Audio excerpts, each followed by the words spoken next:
They say every dream house has its secrets, but some are buried deeper than others. Mark and Sarah thought they had found a paradise, a beautiful home nestled deep in the countryside, far from the noise and chaos of the city. The price was a miracle, almost too good to be true, and as it turned out, it was. There was a single, peculiar clause buried in the mountains of paperwork, a condition so strange they almost laughed it off. The back acres of the property, the dense, dark woods that bordered their land, were strictly off limits between the hours of midnight and 3 in the morning. No exceptions. The real estate agent couldn't explain it, just mumbled something about the previous owner's eccentricities. Mark, ever the pragmatist, shrugged it off. A small price to pay for their own slice of heaven, he figured. Sarah wasn't so sure. She felt a cold prickle on her skin just reading the words, a premonition she couldn't quite shake. But she loved the house, and she loved Mark.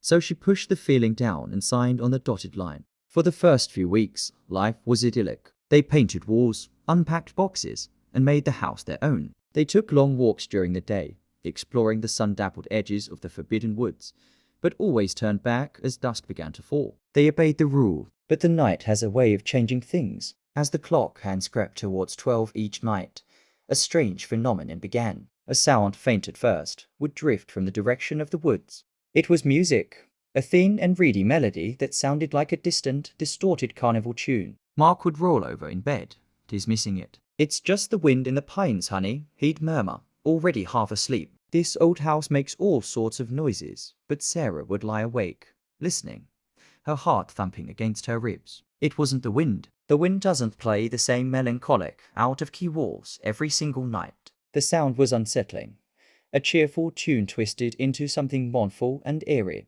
It seemed to call to her, a siren song from the heart of the darkness. Her unease grew with each passing night, a seed of dread taking root in her soul. She started having nightmares, fragmented images of painted smiles and spinning lights in the deep woods. The curiosity became an obsession, a gnawing hunger for an answer. The fear was a constant companion, but the not knowing was worse. After a month of sleepless nights and whispered reassurances from Mark, Sarah couldn't take it anymore. One night, as the faint, haunting melody began its nightly performance, she sat up in bed, her face pale in the moonlight. "Mark," she whispered, her voice trembling. "We have to know. We have to see what's out there." Mark, roused from a deep sleep, tried to argue. It was just a silly rule, a prank by the old owner. It was a cold, dark night. There was nothing to see, but he saw the look in her eyes, a mixture of terror and desperate resolve that he couldn't ignore. Reluctantly, he agreed. He told himself it was just to put her mind at ease, to prove once and for all that there was nothing to be afraid of. But a small, unacknowledged part of him was curious too. Why would someone forbid access to their own land for just 3 hours a night? Armed with 2 heavy-duty flashlights, they unlocked the back door. The clock on the microwave read 12:15 am. As they stepped out onto the patio, the cool night air hit them, carrying the strange music with a newfound clarity. It was louder out here, the tune more defined. It was undeniably a carousel waltz, but it was warped, its joyful notes stretched into a sorrowful, discordant urge. It made the hairs on their arms stand on end. They walked across the manicured lawn, the beams of their flashlights cutting trembling paths through the darkness. The music seemed to pull them forward, a tangible force leading them towards the tree line. As they passed the ancient oak tree that marked the property line, the air grew colder, heavier. The woods were different at night. The familiar trees of their daytime walks now seemed like skeletal figures, their branches like gnarled fingers reaching for them. Every snap of a twig, every rustle of leaves, sent a jolt of adrenaline through them. The carnival music was their only guide, growing louder and louder with every step, echoing strangely through the silent forest. It felt like they were walking through a dream, a surreal, half-remembered nightmare. After what felt like an eternity, the dense trees suddenly opened up. They had stumbled into a perfectly circular clearing, the grass underfoot unnaturally soft, like velvet. And there, in the very center, was the source of the music. It was a carousel, a single, ornate, old-fashioned carousel, its wooden platform and canopy beautifully carved and painted. It was rotating slowly, counterclockwise, without a sound, except for the haunting music that poured from it. There was no motor, no wires, no visible power source at all. It just turned. The painted animals on it weren't the usual cheerful ponies.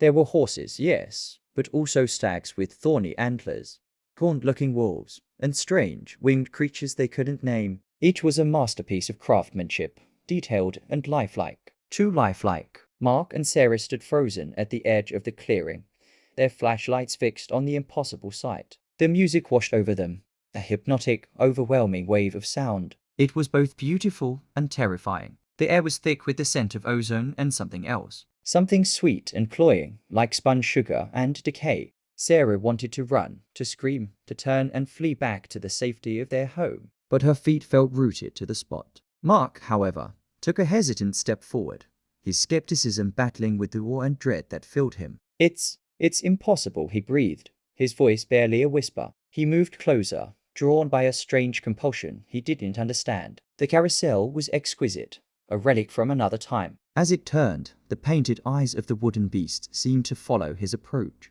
He circled it slowly, his flashlight beam tracing the intricate carvings. He reached the front of a magnificent black horse, its mouth open in a silent neigh, its eyes two polished black orbs that seemed to hold a flicker of reflected light that was ent from his flashlight. He had to know if it was real. He had to touch it. Mark, don't, Sarah warned, her voice tight with fear. But he didn't seem to hear her. He reached out his hand, his fingers trembling as they neared the glossy, painted flank of the horse. The moment his skin made contact with the wood, everything stopped. The music cut out with a sickening screech, plunging the clearing into a profound and absolute silence. The carousel shuddered to a halt, the motion ceasing so abruptly it made a deep groaning sound. The sudden absence of noise was more deafening than the music had been. Mark snatched his hand back as if burned. And then, in the dead silence, something changed. The painted head of the black horse he had touched began to turn, not with the carousel, but on its own.